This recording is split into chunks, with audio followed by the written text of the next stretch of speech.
Dear students, धाकड़ concept के digital platform में आपका वेलकम है। ये हमारा वीकली सीरीज़ है जिसमें हम करंट अफेयर्स के पूरे वीक के क्वेश्चंस पढ़ते हैं। और आज जो हम पढ़ने वाले हैं उसमें 22 जून से लगाकर 28 जून के सारे क्वेश्चन इन्वॉल्व करेंगे। और इन क्वेश्चंस के साथ में हम ये देखेंगे कि उससे रिलेटेड और कौन सी इन्फॉर्मेशन हो सकती है जो हमारे काम की हो सकती है। करीब 50 to 60 MTQs इसमें मैंने शामिल किए हैं। तो अगर आपने हमारा डेली जीके नहीं देखा होगा तो उससे आपको काफ़ी सारी चीज़ें यहाँ पर कंप्लीट हो जाएंगी। हाँ, लेकिन डेली जीके देखने से आपको थोड़ा एक्स्ट्रा एज मिलता है क्योंकि वहाँ पर डे हम हाफ एन आवर देते हैं और ये वाला वीडियो जो है पूरा 45 मिनट्स का होगा। तो इसको लास्ट तक देखिएगा, काफ़ी सारे क्वेश्चंस इसमें आपको मिलेंगे जो आपके एग्जाम के पर्सपेक्टिव से काफ़ी इंपॉर्टेंट हो सकते हैं। तो देखते हैं हमारा पहला क्वेश्चन, निम्न में से किस संगठन के द्वारा हाल ही में ग्लोबल ट्रेंड्स रिपोर्ट जारी की गई है। तो आपका क्वेश्चन इस तरीके से भी आ सकता है कि ग्लोबल ट्रेंड्स रिपोर्ट्स कौन जारी करता है या इस रिपोर्ट्स में क्या है।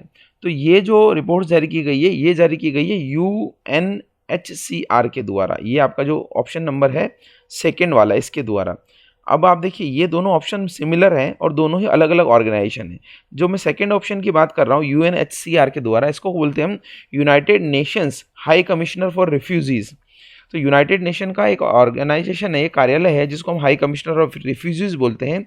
और रिफ्यूजीज़ का मतलब होता है वे लोग जिन्हें अपना घर छोड़ना पड़े, किसी और जगह शरण लेनी पड़े, उनको हम बोलते हैं रिफ्यूजीज़।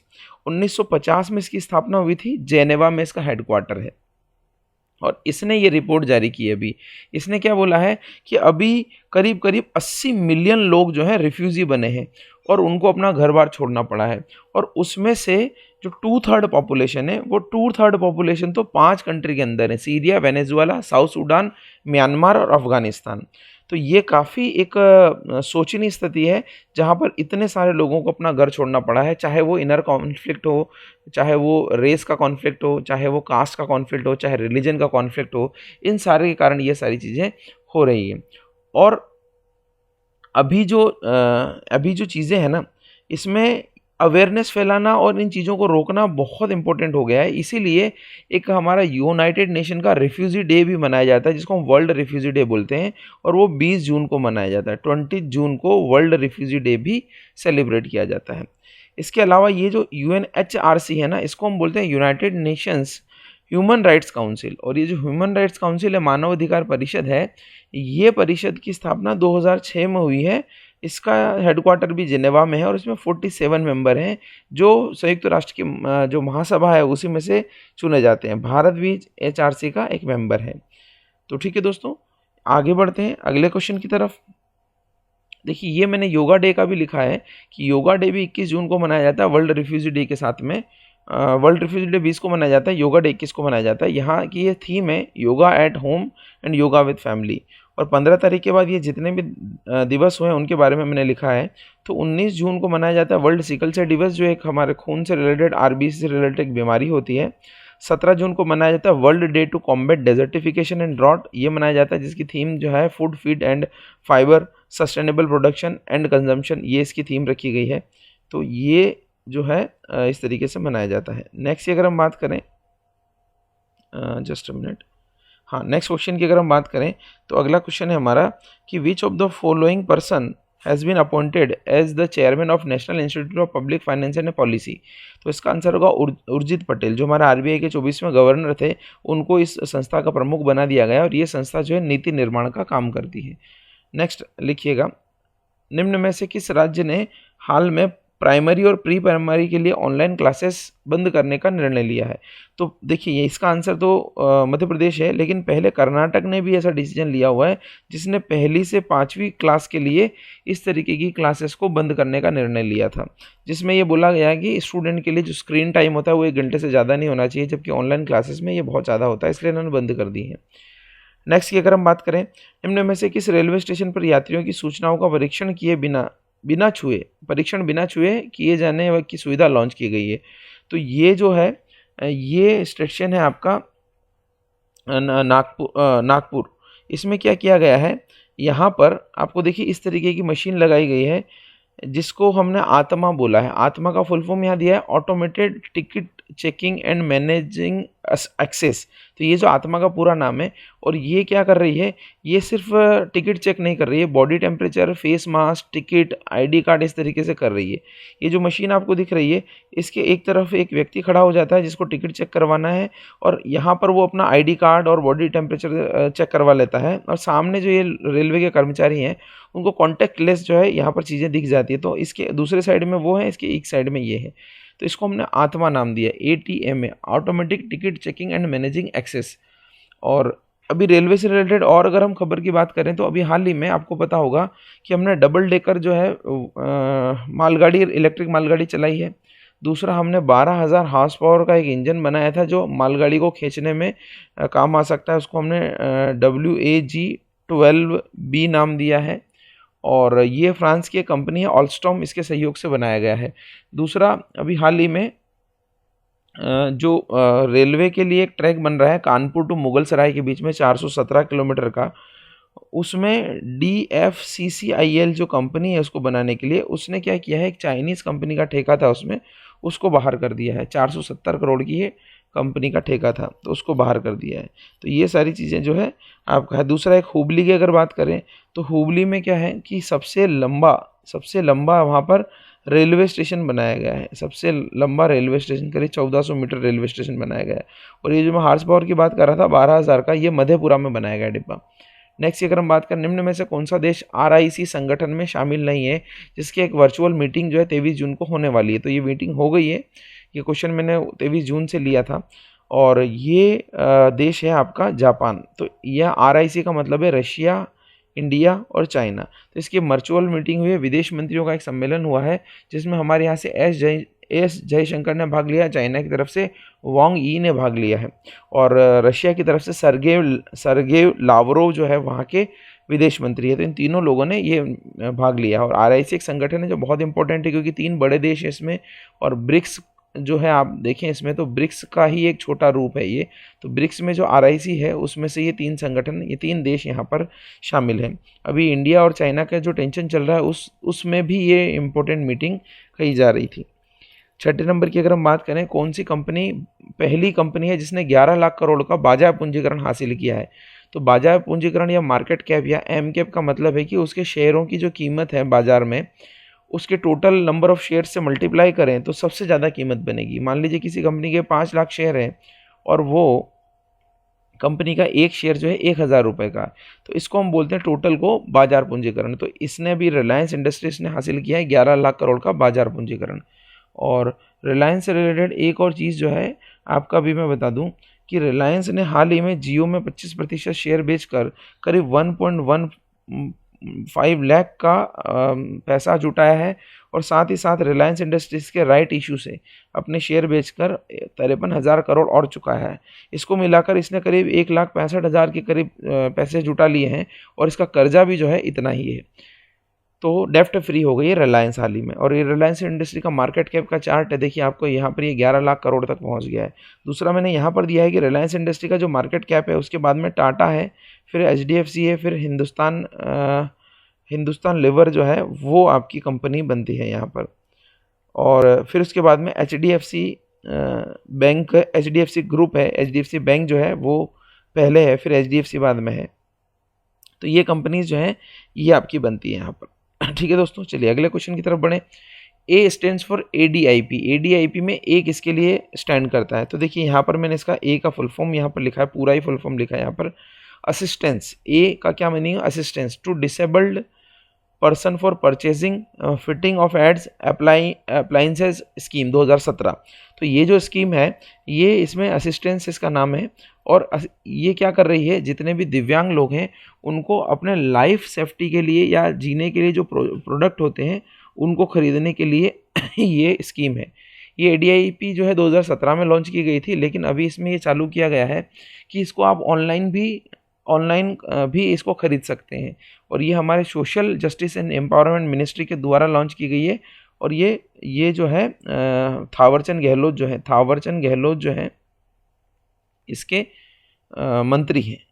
तो यहाँ पर पहले ऑफलाइन खरीदी होती थी, अब जो है इनको डिसेबल्ड पर्सन जितने भी हैं उनको ऑनलाइन भी ये चीज़ें मिल जाएगी। जैसे आपने देखा होगा कि कोई व्यक्ति अगर विकलांग है तो उसको गाड़ी चाहिए होती है जिसमें वो बैठकर अपना काम कर सके या इधर उधर जा सके। कोई मान लीजिए कान से सुन नहीं पाता है तो उसके लिए एक मशीन आती है। तो इस तरीके के लाइफ सेफ्टी के इक्विपमेंट जो है इस मिशन के तहत खरीदे जाएंगे। 8वां क्वेश्चन है, जल जीवन मिशन के तहत केंद्र सरकार ने किस वर्ष तक सभी ग्रामीण घरों में नल कनेक्शन देने की बात की है? तो ये है 2024। 55 लीटर नल जो है प्रत्येक व्यक्ति के हिसाब से दिया जाएगा। और ये जो है घोषणा की हमारे जो वाटर मिनिस्टर हैं गजेंद्र सिंह शेखावत, जो जोधपुर के सांसद हैं, तो जल शक्ति मंत्रालय के ने की है। नेक्स्ट अगर हम बात करें, इनमें से किस बैंक के साथ आवास और शहरी विकास मंत्रालय ने एक एमओयू साइन किया ताकि स्वनिधि योजना को लागू किया जा सके? तो सिडबी है।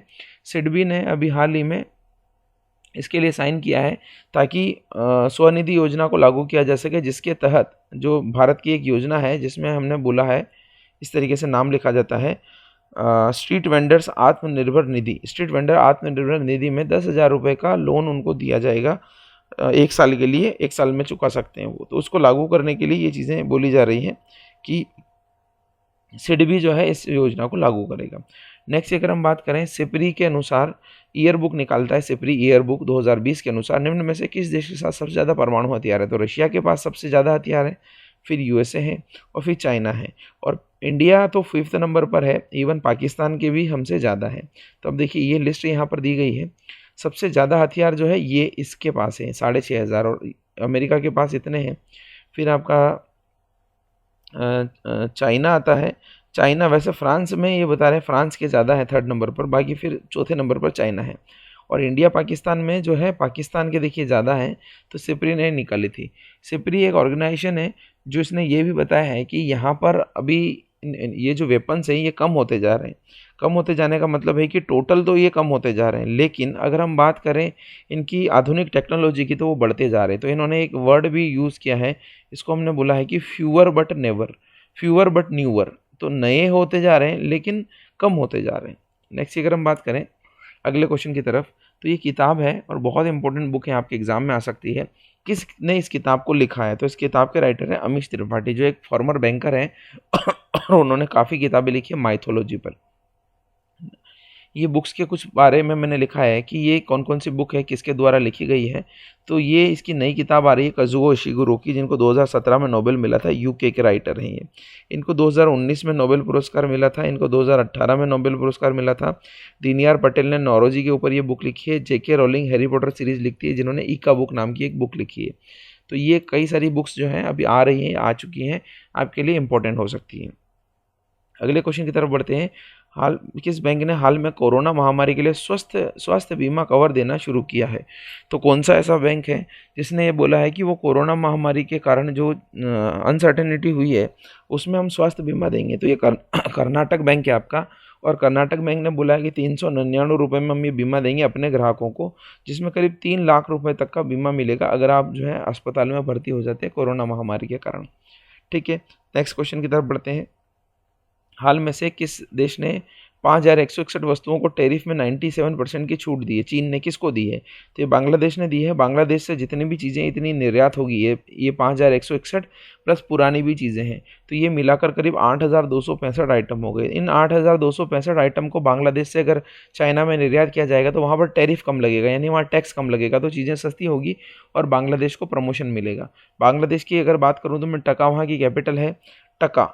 और वहाँ की जो प्रधानमंत्री है शेख हसीना है, और वहाँ के प्रेसिडेंट है अब्दुल हमीद। चाइना के बारे में तो आप जानते ही हैं, शी जिनपिंग वहाँ के राष्ट्रपति हैं, वहाँ की रेनमिनबी करेंसी है, और बीजिंग वहाँ की कैपिटल है।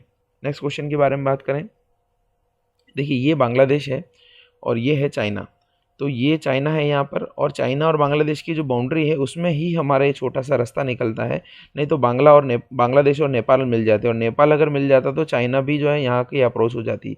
इसी को हम चिकन स्नैक बोलते हैं, और यही हथियाने के लिए चाइना जो है प्रयास करता रहता है। यहाँ पर डोकलाम इशू भी हुआ था, आपको पता होगा।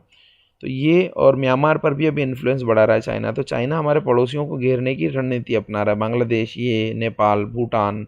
हालांकि भूटान हमारा परम मित्र है, और भूटान ने तो काफ़ी जो है इंडिया की मदद भी की है, और भूटान तो चाहता भी है कि वो इंडिया के साथ में रहे।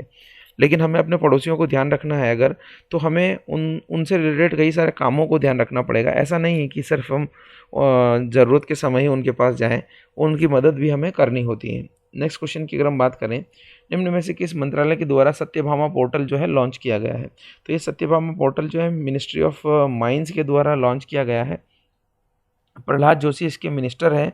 और यहाँ पर क्या किया जाएगा कि इसमें जो अनुसंधान के लिए और विकास के लिए जो फंड दिया जाएगा उसको अप्लाई कर सकते हैं आप, और उसका मॉनिटरिंग वगैरह कहाँ आप खर्च कर रहे हैं वो सारी चीज़ें भी ऑनलाइन ही हो पाएगी। तो Satyabhama portal ministry of mines के द्वारा, जिसके मिनिस्टर हैं प्रहलाद जोशी जी। और सत्यभामा का पूरा नाम यहाँ पर साइंस एंड टेक्नोलॉजी योजना फॉर आत्मनिर्भर Bharat in mining advancement. Next की बात करें, निम्न में से किस व्यक्ति को हाल में अमेरिका के नेशनल साइंस फाउंडेशन का निदेशक नियुक्त किया गया है? तो ये नेशनल साइंस फाउंडेशन का निदेशक किया गया है सेतुरमन पंचनाथन को। ये भारतीय मूल के हैं और अमेरिका में जो ये संस्था है काफ़ी इंपॉर्टेंट है।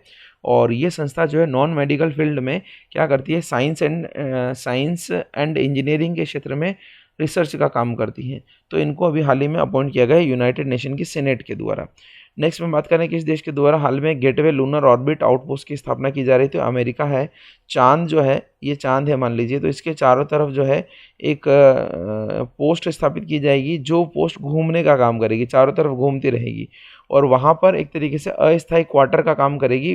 जो वहाँ के एस्ट्रोनॉट जाते हैं उनके यहाँ पर, वो वहाँ जाकर रुक सकते हैं, रह सकते हैं और वहाँ पर जाकर रिसर्च भी कर सकते हैं। इससे वो चांद पर उतरने के लिए जो काम करेंगे वो 2024 में करेंगे। आर्टेमिस मिशन है, आपको पता होगा अमेरिका का, तो चांद पर उतरने का काम करेंगे।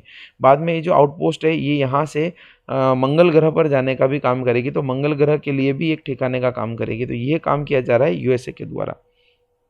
नेक्स्ट की अगर हम बात करें, ये देखिए, ये इस तरीके से यहाँ पर ये जो चांद है और ये चांद के पास में इस तरीके का स्पेस स्टेशन बना दिया जाएगा और इस स्पेस स्टेशन में रहने खाने पीने की सारी व्यवस्थाएं होगी और ये चांद के चारों तरफ जो है चक्कर लगाता रहेगा इस तरीके से।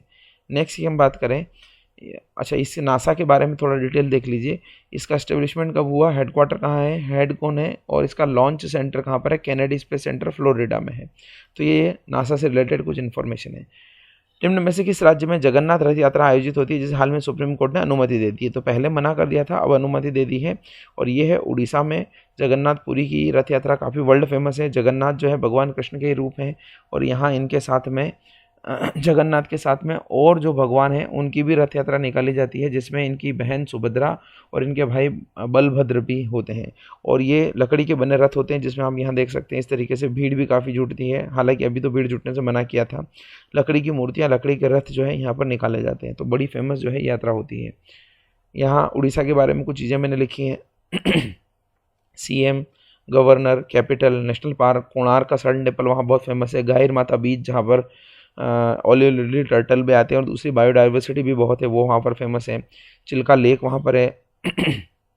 हीराकुंड डैम वहाँ पर है जो भारत का सबसे लंबा डैम है। इसके बाद में नेक्स्ट क्वेश्चन की तरफ बढ़ते हैं। हाल में सीरम इंस्टीट्यूट ने यूनिसेफ के साथ एक एमओयू हस्ताक्षर किया था कि निम्न आय वाले देशों को कम दामों पर निमोनिया की वैक्सीन मिल पाए। तो किसने साइन किया है? सीरम इंस्टीट्यूट कहाँ का है? तो ये इंडिया का है। इस सीरम इंस्टीट्यूट ने क्या किया, यूनिसेफ के साथ में, इस सीरम इंस्टीट्यूट ने यूनिसेफ के साथ में टाइप किया। और यूनिसेफ क्या करेगा, आपको पता होगा एक ऑर्गेनाइजेशन है गावी करके। तो ये गावी जो है एक ऑर्गेनाइजेशन है जो कई सारे देशों में दवाएं प्रोवाइड करने का काम करता है और इस गावी के द्वारा यूनिसेफ को एक पार्टनर बनाया गया है ये खरीदी बिक्री वगैरह करने के लिए, प्रोक्योरमेंट करने के लिए। ये गावी का पूरा नाम है global alliance for vaccination and immunisation, global alliance for vaccination and immunisation. और ये गावी का हेडक्वार्टर जेनेवा स्विट्ज़रलैंड में है और 2000 में इसकी स्थापना हुई थी। तो वैक्सीनेशन के काम के लिए काम करता है ये। अभी हाल ही में इसने कोरोना वैक्सीनेशन के लिए भी एक वर्चुअल समिट यूके के द्वारा बुलाई गई थी, तो गावी ने ही ऑर्गेनाइज की थी वो, और इंडिया ने इसमें $15 मिलियन का योगदान भी हाल ही में दिया था।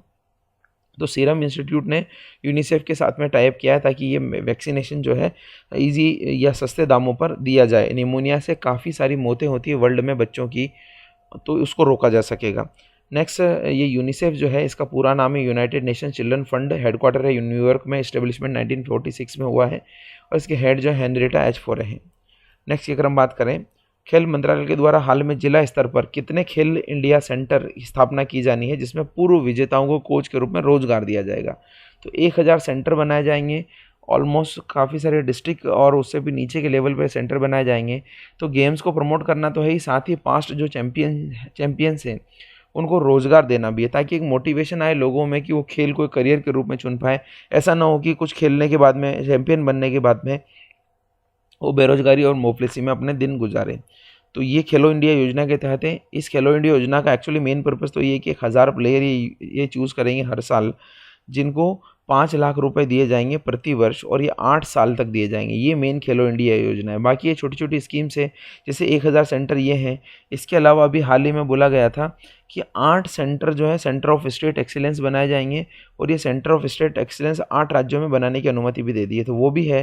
दूसरा जो खेलो इंडिया यूनिवर्सिटी गेम्स भी इसी के तहत आयोजित किए जा रहे हैं। पहले यूनिवर्सिटी गेम अभी हाल ही में उड़ीसा के भुवनेश्वर में 2020 में किए गए थे, जिसमें पंजाब यूनिवर्सिटी जो है सबसे टॉप पर रही थी।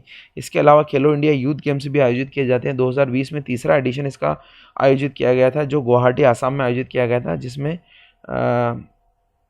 जिसमें महाराष्ट्र ने टॉप किया था। तो ये आपके अलग अलग गेम्स हैं, और ये खेलो इंडिया यूथ गेम्स का तीसरा एडिशन जो गुवाहाटी में आयोजित किया गया था, उसका पहला एडिशन जो है दिल्ली में आयोजित किया गया था 2018 में। नेक्स्ट की अगर हम बात करें, IAEA का मुख्यालय कहाँ पर है?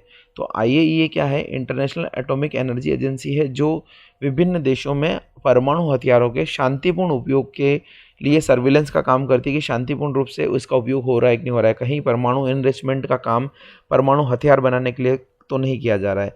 तो इसका मुख्यालय जिनेवा में है, और इस संस्था ने अभी हाल ही में बोला है कि ईरान इसको जांच नहीं करने दे रहा है अपने कुछ परमाणु ठिकानों की। ये IAEA का पूरा नाम है, इसके हेड है, इसका एस्टेब्लिशमेंट है, इसके मेंबर हैं। अभी हाल ही में आपको पता होगा कि ईरान और दूसरे जो P5 कंट्रीज़ हैं +1, यानी यूनाइटेड नेशन के 5 स्थायी सदस्य और जर्मनी के बीच में एक समझौता हुआ था कि आप जो है परमाणु हथियार नहीं बनाएंगे, उसके बदले में हम आप पर सैंक्शंस नहीं लगाएंगे। लेकिन ईरान और अमेरिका के क्लैश के चलते अमेरिका इस संधि से बाहर हो गया, और ईरान ने भी अभी हाल ही में परमाणु एनरिचमेंट का काम चालू कर दिया। तो ईरान को मना करने के बाद भी ईरान वो कर रहा है। तो ईरान जो है क्या कर रहा है, IAEA को अपने यहाँ पर इन ठिकानों की सर्विलांस करने का काम नहीं करने दे रहा है। तो ये ईरान जो है क्यों नहीं करने दे रहा है? क्योंकि इनके बीच में जो पैक्ट हुआ है, JCPOA है, जिसको हम बोलते हैं joint comprehensive plan of action, in P5 के बीच में, वो इन्होंने तोड़ दिया है। 2015 में ये बराक ओबामा के कार्यकाल में हुआ था। नेक्स्ट अगर हम बात करें, निम्न में से किस राज्य में फर्स्ट बेल प्रोजेक्ट 1 से 12वीं तक के छात्रों के लिए वर्चुअल क्लासेस देने के लिए लॉन्च किया गया है?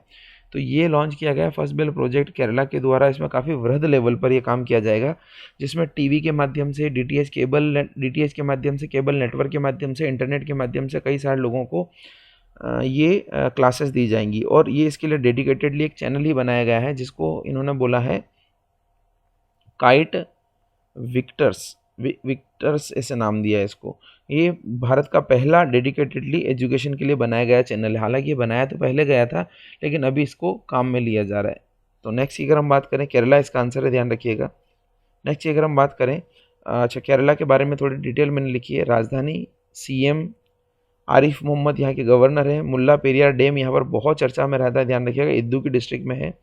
और इरविकुलम और साइलेंट वैली यहाँ का नेशनल पार्क है। इंटरनेट को फंडामेंटल राइट घोषित करने वाला ये पहला राज्य है। बिन 19 जो है एक इन्होंने VST मोबाइल सॉल्यूशन के द्वारा बनाया गया एक बिन था, डस्टबिन टाइप था, जिसमें आप अपने मास्क डालकर उसको सैनिटाइज कर सकते हैं। अथेरापल्ली हाइड्रो इलेक्ट्रिक प्रोजेक्ट जो है चालुक्युडी नदी पर है। इसकी परमिशन देने के कारण भी चर्चा में था, क्योंकि वहाँ पर पर्यावरण लॉस बहुत होता है। ये चालुक्युडी नदी जो है, पेरियार रिवर जो यहाँ पर दिख रही है आपको, इस पेरियार की सहयोगी नदी है। ये यहाँ पर अगर आप देखें तो ये केरला है मैप में इतना, और ये यहाँ पर पेरियार रिवर बहती है, और ये जो है यहाँ पर वो चालुक्युडी रिवर की मैं बात कर रहा था। नेक्स्ट अगर हम बात करें, निम्न में से कौन सी एक्ट्रेस योगा को बढ़ाने के लिए आयुष मंत्रालय के साथ में आई है? तो अनुष्का शर्मा है। अभी हाल ही में आपको पता होगा कि आयुष मंत्रालय ने कैंपेन जारी किया था, जिसमें माई लाइफ माई योगा का वीडियो ब्लॉगिंग उन्होंने कैंपेन चालू किया था, तो उसी के लिए अनुष्का शर्मा भी साथ में आई है इनकी। निम्न में से किस राज्य के द्वारा एक तू खेलो एक तू पढ़ो पहल लॉन्च की गई है, जिसमें वीडियो और ऑडियो कंटेंट के साथ में लर्निंग एक्टिविटी को बढ़ावा दिया जाएगा? तो ये त्रिपुरा के द्वारा लॉन्च की गई है। यहाँ पर त्रिपुरा आंसर में नहीं है, तो यहाँ पर आप लिख लीजिएगा त्रिपुरा के द्वारा ये लॉन्च की गई है त्रिपुरा। इसका मतलब होता है प्ले लिटिल स्टडी लिटिल, थोड़ा पढ़िए थोड़ा खेलिए। त्रिपुरा के बारे में ये चीज़ें हैं, इनको आप देख लीजिएगा। नेक्स्ट की हम बात करें, भारत किस देश के साथ द्विपक्षीय virtual summit India idea summit 2020 आयोजित करने वाला है जुलाई में, 22 जुलाई को? तो ये रशिया के यूएसए के साथ में होता है, और आपको पता होगा हर साल ये समिट होती है। इंडिया यूएस की जो बिज़नेस काउंसिल है उसके द्वारा ये आयोजित किया जाती है। और अभी जो दौर चल रहा है इकोनॉमी के स्लो डाउन का, उसमें ये बहुत इंपॉर्टेंट है। तो वर्चुअल मीटिंग है, वर्चुअल मीटिंग होगी ये। गंडक बैराज भारत और किस देश के बीच अंतर्राष्ट्रीय सीमा पर है? तो नेपाल और भारत के बीच। अभी हाल ही में पता होगा नेपाल ने कई सारे इंडिया अगेंस्ट एक्टिविटीज़ की है, और इस बांध का जो उनका मरम्मत का कार्य है, रखरखाव का, रिपेयर मेंटेनेंस का कार्य है, उसके लिए भी नेपाल ने उस समय रोक दिया था। हालांकि अब तो अलाउ कर दिया है। इसके मेंटेनेंस नहीं होने से यहाँ पर क्या है, बाढ़ आ सकती है। तो ये आप देख रहे होंगे, यहाँ पर ये नेपाल है, और नेपाल और ये बिहार है, ये यूपी है, और इनकी बाउंड्री पर ये बैराज पड़ता है। तो यहाँ पर इसके 18 गेट जो है नेपाल में पड़ते हैं। ये आपको दिख रहा होगा, ये देखिए नदी बहती है गंडक, और ये गंडक नदी जो बहती है इसका यहाँ पर बैराज पड़ता है, ये बैराज पड़ता है यहाँ पर। बैराज का मतलब छोटा बांध होता है। तो ये इंटरनेशनल बाउंड्री पर पड़ता है। तो ये नदी क्या ऐसे बहती है, या और यहाँ पर पिक्चर में देख लीजिए, ये राउंड राउंड सर्कल में आपको दिख रहा होगा। तो ये थोड़ा इधर बह रहा है, थोड़ा इधर बह रहा है, और ये हमारी इंटरनेशनल बाउंड्री यहाँ से जा रही है। देखिए ये इंटरनेशनल बाउंड्री है। तो यहाँ पर जो गेट है वो आधे उधर पड़ते हैं, तो उसी के लिए नेपाल ने मना किया था। इस पिक्चर में और आप देख सकते हैं, ये दो नदियाँ बहती है, और इस दो नदियों से ये जो है आगे जाकर गंडक नदी बहती है। तो इस गंडक नदी के कारण जो है बिहार में बाढ़ वगैरह आती है। वैसे बिहार में जो ज़्यादा बाढ़ आती है वो कोसी नदी के कारण आती है, और कोसी को बिहार का शोक भी बोला जाता है। नेक्स्ट अगर हम बात करें, राजेंद्र गोयल जिनका हाल ही में निधन हुआ, किस खेल से संबंधित है? तो ये क्रिकेट से रिलेटेड है, और इन्होंने काफ़ी सारे विकेट्स लिए हैं। फर्स्ट क्लास क्रिकेट में 750 विकेट करीब लिए हैं इन्होंने हाल ही में। और ये एक और वसंत राय जी नाम के भी अभी हाल ही में क्रिकेटर की मृत्यु हुई थी, जिनका 100 साल की उम्र में निधन हुआ था। वसंत राय जी, ये भी आप याद रखिएगा। नेक्स्ट अगर हम बात करें, निम्न में से किस राज्य के द्वारा 100 दिन का रोजगार देने के लिए मुख्यमंत्री श्रमिक योजना चालू की गई है?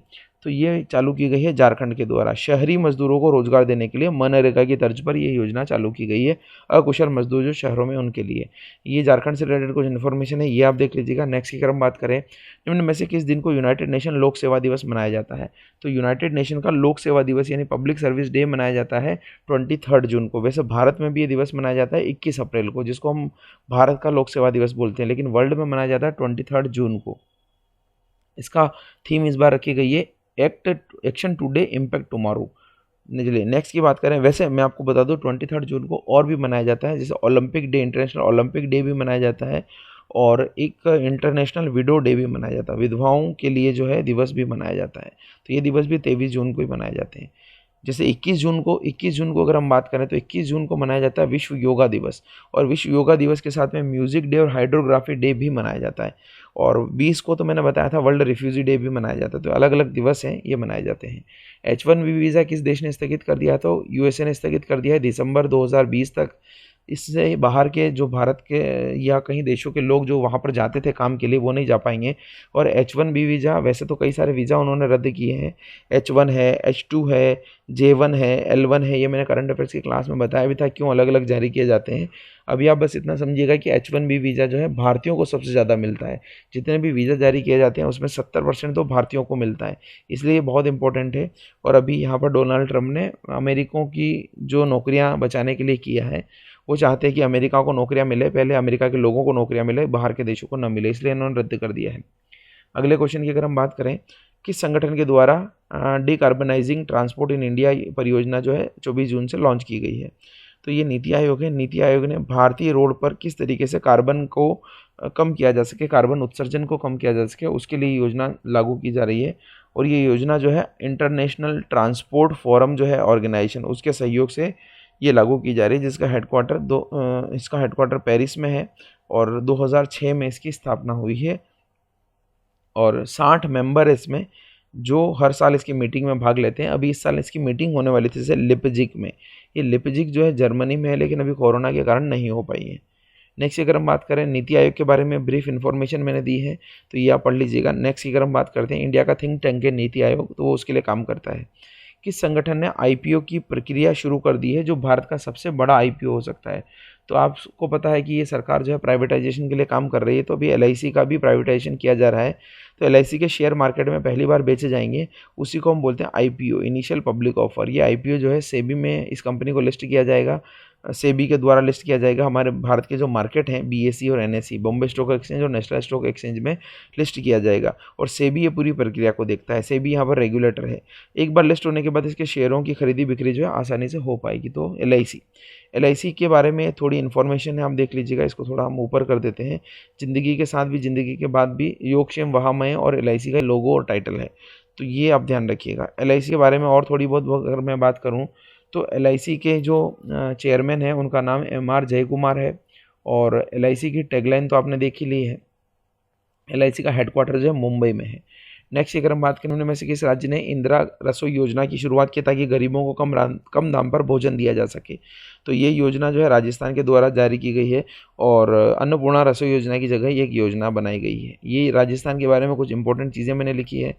और सांभर लेक जो है यहाँ पर इंलैंड लेक है। राजकोप सिटीजन जो है यहाँ पर अभी एप्लीकेशन जारी की गई थी। इस तरीके से स्माइल लर्निंग जो बच्चों के लिए जारी किया गया था। फर्स्ट स्टेट टू लॉकडाउन, पहला स्टेट है जिसने लॉकडाउन किया। ओम बिरला यहीं से हैं जो लोकसभा में स्पीकर हैं। आगे की बात करें, निम्न में से कौन सा स्टॉक एक्सचेंज बाजार पूंजीकरण के संदर्भ में विश्व का 10वां सबसे बड़ा स्टॉक एक्सचेंज बन गया है? तो बीएसई ये सबसे बड़ा 10वां स्टॉक एक्सचेंज बन गया है, जो भारत का सबसे पुराना स्टॉक एक्सचेंज भी है। इसमें क्या है कि बीएसई में मान लीजिए 1000 कंपनियां हैं, तो उन 1000 कंपनियों के टोटल शेयर की मार्केट प्राइस से आप मल्टीप्लाई करेंगे, तो इस मामले में भारत का जो बीएसई है वो 10वें नंबर पर है। वैसे आपको बता दूं, फर्स्ट नंबर पर न्यूयॉर्क स्टॉक एक्सचेंज और सेकंड नंबर पर नास्डेक है। तो न्यूयॉर्क स्टॉक एक्सचेंज और नास्डेक दोनों ही कहाँ के हैं? दोनों ही अमेरिका के हैं। हाल में सऊदी अरब ने हज यात्रा पर कुछ प्रतिबंध लगाए हैं। हज मुस्लिम संप्रदाय की वार्षिक तीर्थ यात्रा है, जो किस शहर में होगी? तो ये जो है मक्का में होगी, और यहाँ पर मुस्लिम संप्रदाय के हर वर्ष कई सारे तीर्थयात्री जाते हैं, लेकिन इस बार सऊदी अरेबिया में चूंकि मक्का है, तो सऊदी अरेबिया ने मना कर दिया है कि 1000 लोग ही इस बार आ पाएंगे, और वो भी सऊदी अरेबिया के नागरिक होंगे। तो ये इंपॉर्टेंट यात्रा आप ध्यान रखिएगा। नेक्स्ट अगर हम बात करें, यहाँ पर देखिए ये सऊदी अरेबिया है, और सऊदी अरेबिया में ये मक्का आपको दिख रहा होगा यहाँ पर रेड सी के बिल्कुल किनारे पर।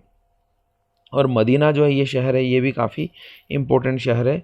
ये इंडिया है हमारा, तो यहाँ से कई लोग पानी के थ्रू भी यहाँ पर जाते हैं, और कई सारे फ्लाइट के थ्रू भी जाते हैं, और इसी हज यात्रा के लिए सरकार पहले सब्सिडी देती थी, भारत सरकार।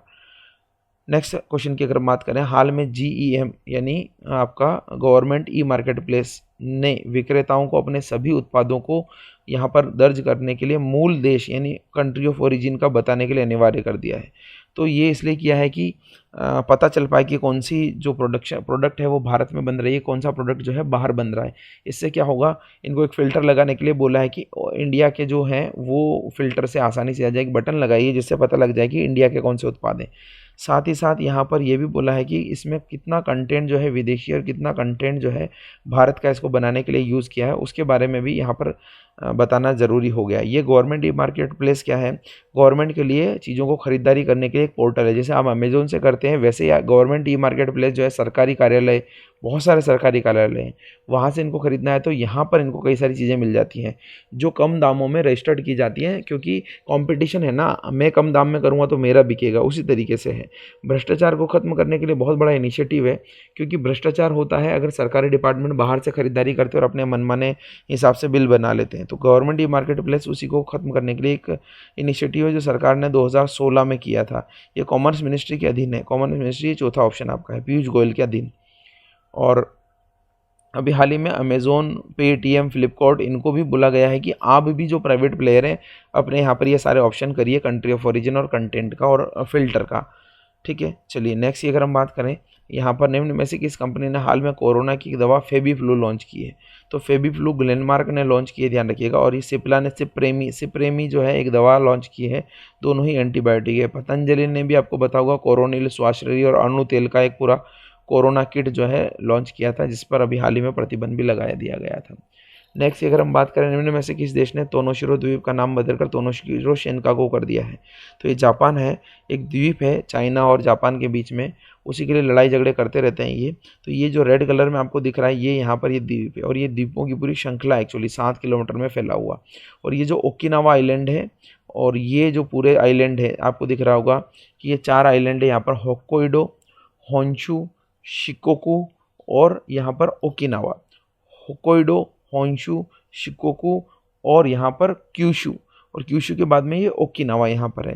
तो ये पूरे जो द्वीपीय देश है जापान, और ये यहाँ पर इसने कब्जा कर रखा है क्योंकि द्वितीय विश्व युद्ध के बाद में ये इसके हिस्से में आया था। तो ये ताइवान और चाइना के पास में होने के कारण ये विरोध करते हैं कि ये इनका है, ये इसको अलग नाम से जानते हैं। वैसे चाइना जो है इसको अलग नाम से जानता है, चाइना इसको बोलता है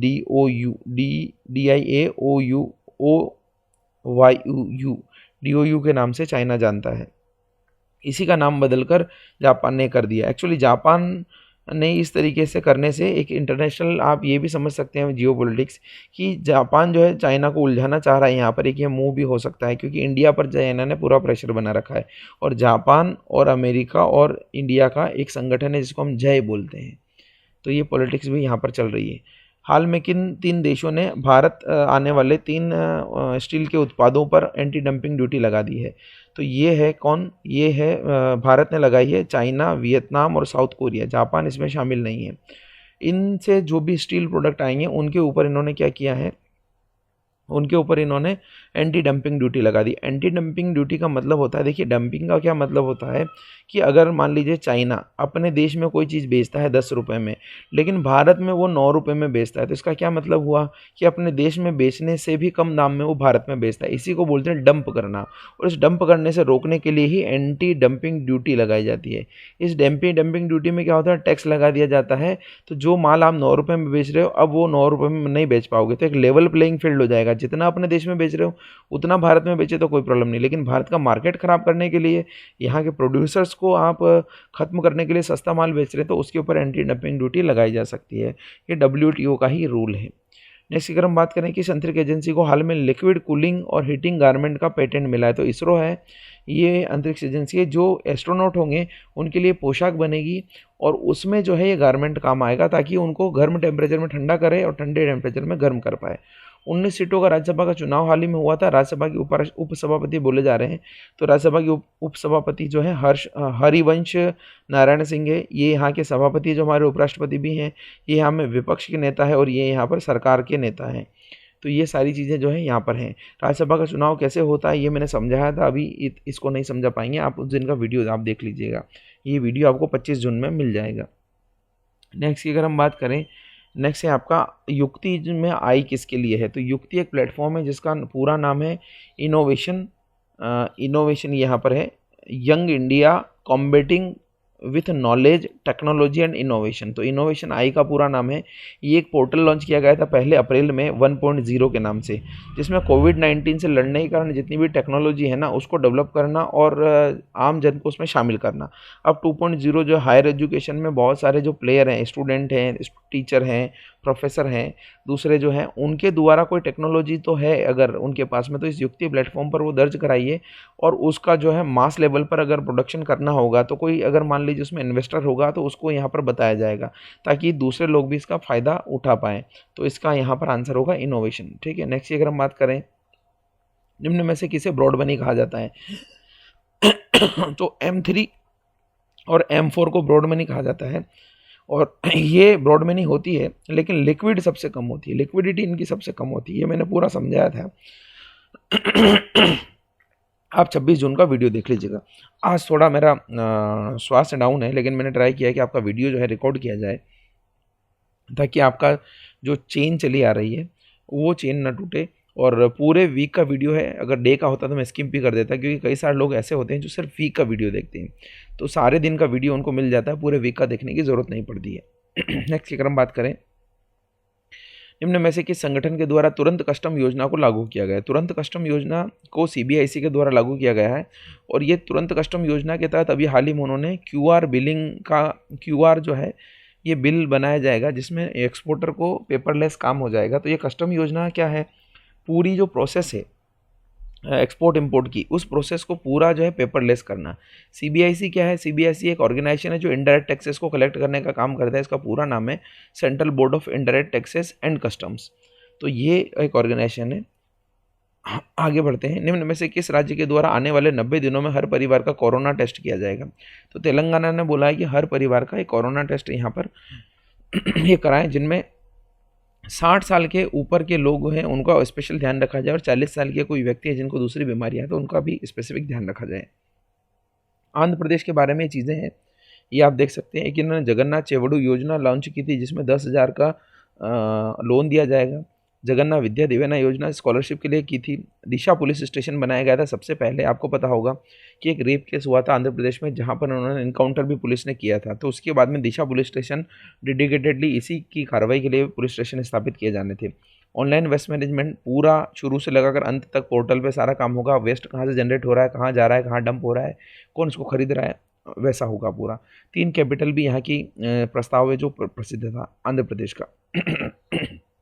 अगर यहाँ पर मैप में देखें तो आंध्र प्रदेश जो है ये आपको दिख रहा होगा, और ये आंध्र प्रदेश यहाँ की एक कैपिटल तो विशाखापट्टनम ये बोलते हैं, दूसरा कुरनूल है और तीसरा अमरावती। हालांकि अभी इसकी कैपिटल हैदराबाद है।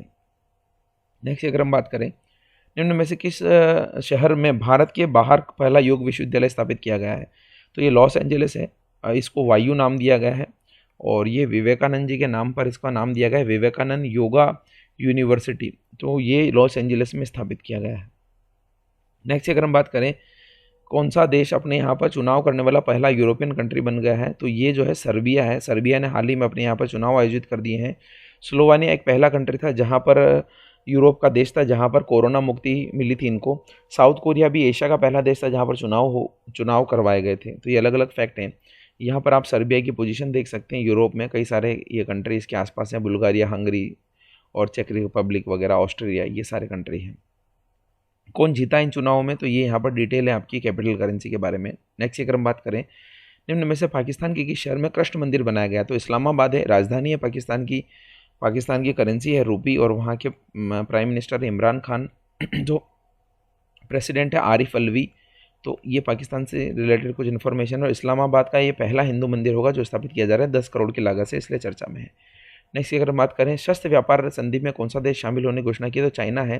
चाइना संधि में इसलिए शामिल हो रहा है क्योंकि अमेरिका को नीचा दिखाना चाह रहा है। अमेरिका ने इसमें अभी हाल ही में 2019 में से हट गया था। इस संधि का मतलब है कि हथियारों का एक्सपोर्ट और इंपोर्ट को ट्रैकिंग की जाए और उन लोगों को न दिए जाए जो लोग गलत काम में इसका यूज़ करते हैं। तो किसी सोवरेजिन स्टेट को ही दिए जाए, किसी देश को दिए जाए, कोई भी ऐसे ग्रुप वगैरह को, आतंकवादी समूह को हथियार न दिए जाए।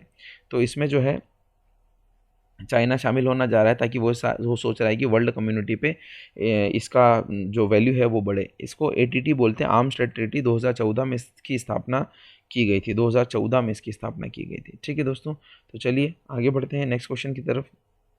निम्न में से कौन सा देश रेलवे आइसोलेशन कोच को कोरोना मरीजों के लिए उपयोग करने वाला पहला राज्य बन गया है? तो रेलवे आइसोलेशन कोच को ये करने वाला यूपी पहला राज्य बन गया है। यूपी कई मामलों में वैसे पहला है, लेकिन अभी आप ये जो है इस तरीके का फ़ोटो देखिएगा। ये रेलवे कोच है और यहाँ पर मरीज़ लेट के आराम कर सकता है, स्वास्थ्य लाभ ले सकता है, और ये सारे वेंटिलेटर वगैरह, ऑक्सीजन वगैरह की सारी सुविधाएं भी यहाँ पर होगी। नेक्स्ट अगर हम बात करें, ये यूपी के बारे में सारी इन्फॉर्मेशन है। राजधानी, गवर्नर, नेशनल पार्क, और ये सारी चीज़ें जो है यूपी ने अभी हाल ही में की है।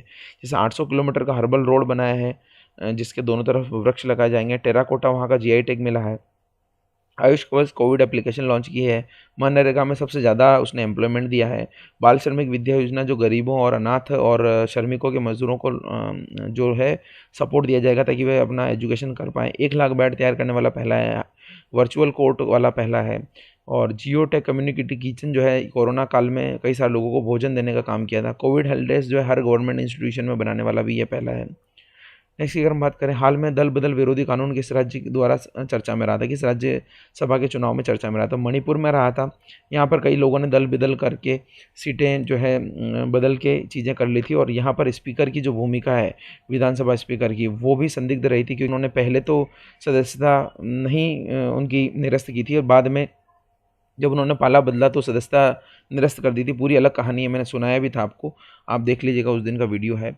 नेक्स्ट की अगर हम बात करें, करीब शायद 26 जून का वीडियो होना चाहिए आपका। नेक्स्ट अगर हम बात करें, निम्न में से किस राज्य ने न्यूनतम समर्थन मूल्य के तहत लघु वन उत्पाद की खरीदी में पहला स्थान प्राप्त किया है? तो लघु वन उत्पाद की खरीदी में पहला स्थान प्राप्त करने वाला छत्तीसगढ़ है। ये लघु वन उत्पाद क्या होते हैं? फॉरेस्ट से निकलने वाले कई सारे उत्पाद होते हैं जिनको आदिवासी बेचकर अपनी जीविका चलाते हैं, और अभी कोविड-19 के कारण बहुत उनको प्रॉब्लम आ रही है, तो उनके उत्पाद को खरीद कर ये काम किया जा रहा है। ट्राइफेड इसमें एक ऑर्गेनाइजेशन है, और ट्राइफेड ने क्या किया है, एक एजेंसी है जो ये काम करवाती है, उनके उत्पादों को खरीदती है, पैकेजिंग वगैरह और मार्केटिंग का काम करती है। अभी हाल ही में छत्तीसगढ़ ने इसने पहला स्थान प्राप्त किया, और ये जितने भी उत्पाद हैं 73 उत्पाद हैं, जिसमें से 23 तो अभी शामिल किए गए हैं इस कोरोना के काल में, और इनका एक एमएसपी भी होता है, जिस एमएसपी पर राज्य सरकारें ये खरीदारी करती हैं। तो देखिए, ये इस तरीके से इनकी पैकिंग और मार्केटिंग का काम ट्राइफेड करता है। ट्राइफेड के बारे में अगर और जानना है आपको, तो ये ट्राइफेड का पूरा नाम है, इस मिनिस्ट्री के अंतर्गत कार्य कर रहा है। कब स्थापित किया गया, एमडी कौन है, इसका हेडक्वार्टर दिल्ली में है, दिल्ली में है, और प्रोडक्ट्स कौन कौन से, ये सारे प्रोडक्ट्स जो हैं ये मार्केटिंग करती है और ये खरीदती भी है उन आदिवासियों से। बागवानी के भी कुछ प्रोडक्ट हैं इसमें। वैसे निम्न में से किस शहर में पहला आत्मनिर्भर पेट्रोल पंप खुला है? तो ये पुणे में है, जहाँ पर खुद ही आपको अपना पेट्रोल भरना होगा। इस तरीके का पहला पेट्रोल है पुणे में। ये महाराष्ट्र से रिलेटेड सारी information, capital, governor, currency, national park, यहाँ पर कोरोबोट एक प्रतीक तेरेडोकर नाम के व्यक्ति ने बनाया था, जिसमें बिना टच किए मरीजों को खाना पीना वगैरह दिया जा सकता है। आई फ्लो जो इंटीग्रेटेड फ्लड वार्निंग सिस्टम है, जो मुंबई में भी लॉन्च किया गया। महात्मा ज्योतिबा फुले योजना भी जन आरोग्य योजना है, जिसमें फ्री में इलाज कराया जाएगा। जितने भी लोग हैं उनको फ्री में इलाज दिया जाएगा, इंश्योरेंस किया जाएगा इस स्कीम के तहत। किस दिन नशीली दवाओं के दुरुपयोग और अवैध तस्करी के खिलाफ दिवस मनाया जाता है? तो ये ड्रग एब्यूज़ डे मनाया जाता है, और इसके साथ ही इसको हम बोलते हैं कि इलिसिट ट्रैफिकिंग वाला डे मनाया जाता है। तो ये मनाया जाता है 26 जून को, ताकि ड्रग का जो है अवैध व्यापार रोका जा सके, अवैध व्यापार न किया जा सके। तो ये यूनाइटेड नेशन की एक संस्था है जिसका नाम है United Nations office of drug and crime. 1997 में इसकी स्थापना हुई थी, office of drug and crime में। इस संस्था ने भी बोला है कि कोरोना काल में भी ड्रग का व्यापार रुक नहीं रहा है, और भारत में ये काफ़ी ज़्यादा होता है, क्योंकि देखिए भारत जो है ये 2 ओपियम प्रोड्यूस्ड एरिया के बीच में पड़ता है। इसको हम बोलते हैं गोल्डन क्रेसेंट, और इसको बोलते हैं गोल्डन ट्राइंगल। इस ट्राइंगल में वियतनाम है, बर्मा है, लाओस है, थाईलैंड है। तो एक ट्राइंगल के शेप में ये जो है यहाँ पर स्थित है, और ये गोल्डन क्रेसेंट में जो है ये मुस्लिम कंट्रीज़ हैं, जिसमें ईरान है, अफ़गानिस्तान है, पाकिस्तान है, और इन दोनों के जो ट्रैफिकिंग का रूट है, इन दोनों का जो रूट है उसके बीच में इंडिया पड़ता है। तो इस वजह से भी यहाँ पर काफ़ी सारा ड्रग ट्रैफिकिंग का काम होता है। ये ओपीएम का पौधा होता है इस तरीके से, इसमें दूध निकलता है देखिए आप, और इसको आप जो है सबको इकट्ठा करते हैं धीरे धीरे, और यही एक अफीम है। ये कच्चा दूध है, ये बाद में काला हो जाएगा, जिसको हम ब्लैक गोल्ड भी बोलते हैं, और उसी को हम अफीम बोलते हैं। इसको लोग खाते हैं, नशे के लिए काम करते हैं।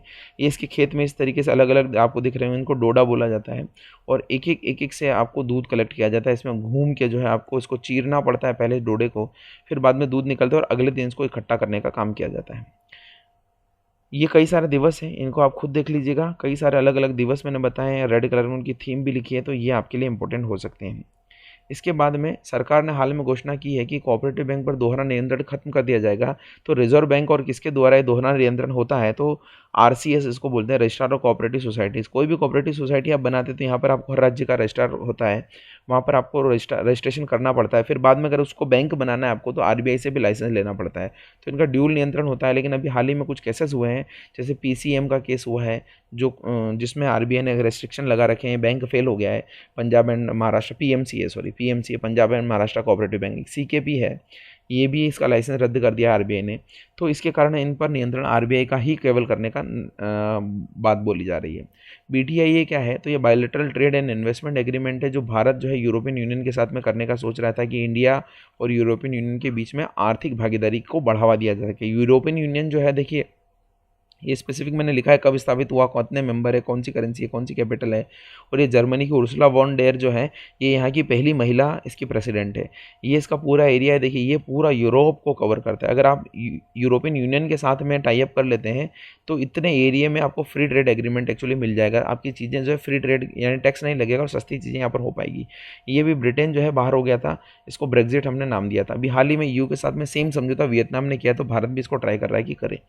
हाल में सरकार ने निजी क्षेत्र की भागीदारी अंतरिक्ष क्षेत्र में बढ़ाने के लिए एक नया संगठन बनाने की घोषणा की है। उसका क्या नाम है? तो इन स्पेस इसका नाम है। इसको बोला है Indian national space promotion and authorisation, Indian national space promotion and authorisation इसका नाम दिया है। ये क्या करेगा, एक कोऑर्डिनेटर का काम करेगा। किसमें कोऑर्डिनेटर का काम करेगा, इसरो के बीच में, और जितने भी एस्पिरेंट हैं स्पेस में भाग लेने वाले, चाहे वो स्टूडेंट हो, टीचर हो, दूसरे प्राइवेट प्लेयर हो, उनके साथ में कोऑर्डिनेट करेगा। इस तरीके से एंट्रिक्स भी इसरो की एक कमर्शियल आर्म है जो सैटेलाइट लॉन्च करने के लिए नेगोशिएशन का काम करती है। एक और यहाँ पर है, यहाँ पर नहीं दिया गया है, न्यू स्पेस और न्यू स्पेस इंडिया लिमिटेड भी एक है। न्यू स्पेस इंडिया लिमिटेड क्या कर रही है, प्राइवेट सेक्टर के साथ में मिलकर PSLV का प्रोडक्शन का काम कर रही है, तो ये भी इसकी इसरो की कमर्शियल आर्म है। साथ ही साथ ये जो SSLV लिखा हुआ है यहाँ पर, स्मॉल सैटेलाइट लॉन्च व्हीकल, भी ये टेक्नोलॉजी ट्रांसफ़र करेगी प्राइवेट प्लेयर को, और वो प्राइवेट प्लेयर बनाएंगे। तो भारतीय इंडस्ट्री को यहाँ पर इन्वॉल्व करने के लिए प्रोडक्शन में भी ये ऑर्गेनाइजेशन बनाएगा। तो 3 ऑर्गेनाइजेशन मैंने बता दिए। एक तो इन स्पेस है जो इस तरीके का काम करेगा, जो जितने भी प्राइवेट क्षेत्र के लोग हैं उनको इसरो के साथ में कोऑर्डिनेट करेगा। ये विदेशों से टेंडर वगैरह लेके आती है या विदेशों से ग्राहक लेके आती है ताकि इसरो का कमर्शलाइजेशन किया जा सके। और ये जो NSIL बोला है, ये भारत में जितने भी प्राइवेट प्लेयर हैं उनके साथ में प्रोडक्शन का काम करेगी। नेक्स्ट की बात करें, महासागरों की मैपिंग की जा रही है। महासागरों की मैपिंग को 2030 तक पूरा करने के लिए प्रोजेक्ट बनाया गया था, सीबेड प्रोजेक्ट 2030। महासागरों की मैपिंग का मतलब इस तरीके से ये मशीनों के थ्रू की जाती है कि कहाँ पर पर्वत है, कहाँ पर पठार है, कहाँ पर मैदानी भाग है, कहाँ पर ज्वालामुखी निकलता है, इस तरीके से मैपिंग किया जाएगा। इसका 1/5 काम पूरा हो चुका है, अभी 2030 तक इसको पूरा कर दिया जाएगा। इसमें निप्पन ऑर्गेनाइजेशन है चाइना का, जापान का, वो अभी काम कर रहा है इसके लिए। एक ये सस्टेनेबल डेवलपमेंट गोल है यूनाइटेड नेशन के द्वारा, 17 गोल हैं ये, और 2030 तक इनको पूरा करने की बात की जा रही है। तो लाइफ बिलो वाटर ये 14 नंबर का गोल है, इसी से रिलेटेड ये सीबेड प्रोजेक्ट था। यहाँ पर आप देख सकते हैं 14 नंबर गोल, लाइफ बिलो वाटर, इसी से रिलेटेड वो प्रोजेक्ट है। और चूंकि सस्टेनेबल डेवलपमेंट गोल को भी 2030 तक पूरा करना है, इसलिए इसको भी 2030 तक पूरा किया जाएगा। वर्ल्ड बैंक के अनुसार विश्व में भारतीय अर्थव्यवस्था की रैंकिंग क्रय शक्ति क्षमता के अनुसार कौन सी है, तो तीसरी है। एक्चुअली क्रय शक्ति क्षमता को हम परचेस पावर पैरिटी बोलते हैं, और परचेस पावर पैरिटी का मतलब, मान लीजिए मैं कुछ एक बास्केट बनाता हूँ, वो बास्केट में 15 आर्टिकल है, ये 15 आर्टिकल भारत में कितने में खरीदे जाते हैं और यही 15 आर्टिकल अमेरिका में कितने में खरीदे जाते हैं। अगर ये आर्टिकल भारत में सस्ते में खरीद लिए जाते हैं तो मैं ये कहूँगा कि भारत की इकोनॉमी अमेरिका की इकोनॉमी से ज़्यादा बड़ी है, क्योंकि वहाँ पर सस्ते में ज़्यादा चीज़ें खरीदी जाती हैं। तो अगर हम इन दोनों की इकोनॉमी को मान लीजिए डॉलर में माने, भारत की इकोनॉमी भी $100 है, अमेरिका की इकोनॉमी भी $100 है, लेकिन भारत की इकोनॉमी में उतने रुपए में ज़्यादा चीज़ें खरीदी जा सकती है, यानी यहाँ पर इकोनॉमिक ट्रांजैक्शन ज़्यादा है। तो पीपीपी के मामले में भारत जो है अमेरिका से आगे निकल जाएगा अगर ये दोनों $100 हैं। तो इसी को हम परचेस पावर पैरिटी बोलते हैं, यानी दोनों की अर्थव्यवस्थाओं को इक्वल तरीके से देखना, इक्वल तरीके से देखना, एक्सचेंज रेट के अकॉर्डिंग नहीं देखना। एक्सचेंज रेट के अकॉर्डिंग आप देखेंगे तो गड़बड़ है, लेकिन अगर पीपीपी के अकॉर्डिंग देखेंगे तो भारत अमेरिका से आगे निकल जाएगा अगर दोनों का 100 करोड़ है तो। लेकिन अभी चाइना फर्स्ट नंबर पर है यहाँ पर, और अमेरिका सेकंड नंबर पर है, और थर्ड नंबर पर है कौन, इंडिया। थर्ड नंबर पर इंडिया इस पीपीपी के अकॉर्डिंग। अगर इसकी हम बात नहीं करें तो वैसे फर्स्ट नंबर पर USA है, सेकंड नंबर पर चाइना है, तीसरे नंबर पर जापान है, चौथे नंबर पर जर्मनी है, और 5वें नंबर पर इंडिया है। तो ये आंकड़े वर्ल्ड बैंक के द्वारा जारी किए जाते हैं। अगला क्वेश्चन की तरफ बढ़ें। ये आपका देखिए USA, चाइना, जापान, जर्मनी और इंडिया, ये नॉर्मल के अकॉर्डिंग है। नेक्स्ट अगर हम बात करें, निम्न में से किस व्यक्ति को जर्मन बुक ट्रेड शांति पुरस्कार 2020 से सम्मानित किया गया, तो अमर्त्य सेन है, जिनको 1998 में नोबेल पुरस्कार अर्थशास्त्र के लिए दिया गया, भारतीय मूल के ही व्यक्ति हैं। केंद्रीय मंत्री जितेंद्र सिंह ने ये 2 पुल अभी हाल ही में बहुत इंपॉर्टेंट पुल का उद्घाटन किया था। कहाँ पर किया था तो ध्यान रखिएगा, ये जम्मू एंड कश्मीर में किया था, उधमपुर और डोडा डिस्ट्रिक्ट में। ठीक है दोस्तों, तो यही आज का हमारा सेशन था। आज थोड़ा मुझे लगा कि थोड़ा मैंने स्लो भी पढ़ाया है, लेकिन बहुत ज़्यादा सेशन नहीं हुआ दोस्तों, 50 मिनट का सेशन है करीब। आप आराम से इसको देखिएगा, और सारे क्वेश्चन बहुत इंपॉर्टेंट है। मैंने आंसर बताया, थोड़ा डिटेल अगर आप जानना है तो डेली करंट अफेयर्स को थोड़ा स्पीड बढ़ाकर आप कर सकते हैं। इसको 2x, अगर मैंने धीरे बोला है तो 2x या 1.5x में इसको बढ़ाकर आप देख लीजिएगा। ठीक है दोस्तों, तो मिलते हैं अगले वीडियो में। Thank you so much.